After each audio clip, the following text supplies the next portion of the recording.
अच्छे लोगों के साथ हमेशा बुरा क्यों होता है? गीता में श्री कृष्ण ने दिया है अर्जुन को इसका जवाब। आपने महसूस किया होगा कि जो लोग अच्छे कर्म करते हैं वो परेशान रहते हैं, वहीं जो बुरे कर्म करते हैं वो खुशी से रह रहे होते हैं। अच्छे कर्म करने वाले परेशान होते हैं कि आखिर उन्हें इतनी परीक्षा क्यों देनी पड़ रही है, जबकि जो अधर्म की राह में हैं वो खुश हैं और ज़िंदगी का लुत्फ़ उठा रहे हैं। अगर आपके मन में भी ये सवाल आया है तो आज हम आपको इसका जवाब देंगे। ये जवाब वो है जो भगवत गीता में लिखा है और श्री कृष्ण ने अर्जुन को दिया था। श्री कृष्ण ने अर्जुन से कहा, पार्थ मैं तुम्हें एक कथा सुनाता हूँ, उसे सुनकर तुम समझ जाओगे कि हर प्राणी को उसके कर्म के हिसाब से ही फल मिलता है।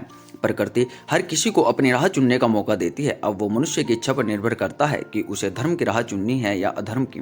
कथा शुरू करते हुए श्री कृष्ण ने कहा, एक नगर में दो पुरुष रहा करते थे। एक पुरुष व्यापारी था जिसके जीवन में धर्म की बहुत महत्ता थी।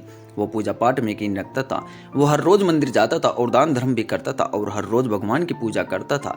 वहीं दूसरा पुरुष बिल्कुल विपरीत था। वो हर रोज मंदिर तो जाता था लेकिन पूजा करने नहीं, बल्कि मंदिर के बाहर से जूते चप्पल चुराने। उसे दान और धर्म से कोई लेना देना नहीं था। समय बीतता गया और एक दिन बहुत जोर की बारिश हो रही थी। इस वजह से मंदिर में पुजारी के अलावा कोई नहीं था। ये बात जब दूसरे पुरुष को पता चली तो उसने कहा कि ये सही मौका है मंदिर का धन चुराने का। पंडित से नजर बचाकर उसने मंदिर का सारा धन चुरा लिया।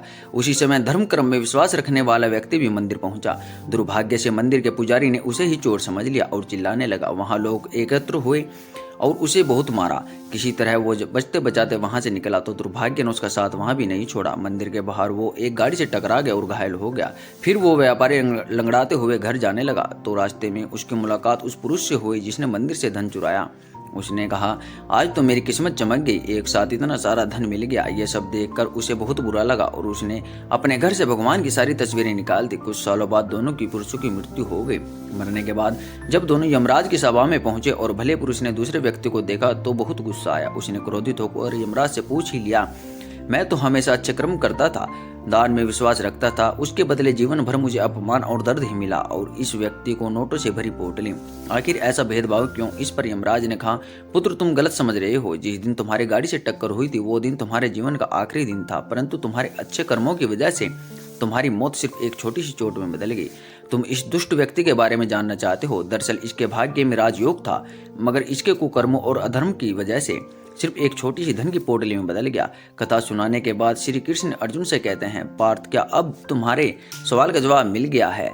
ऐसा सोचना कि भगवान तुम्हारे कर्मों को नजरअंदाज कर रहे हैं, यह बिल्कुल भी सत्य नहीं है। भगवान हमें कब क्या किस रूप में दे रहे हैं मनुष्य को समझ में नहीं आता है, मगर आप अच्छे कर्म करते रहें तो भगवान की कृपा हमेशा बनी रहती है। इसलिए अपने अच्छे कर्मों को बदलना नहीं चाहिए, क्योंकि उसका फल हमें इसी जीवन में मिलता है। इसलिए मनुष्य का फर्ज है कि वो हमेशा अच्छे कर्म करते रहें, क्योंकि श्री कृष्ण ने गीता में भी बताया है कि किसी के द्वारा किया गया कर्म बेकार नहीं जाता, चाहे वो अच्छा हो या बुरा।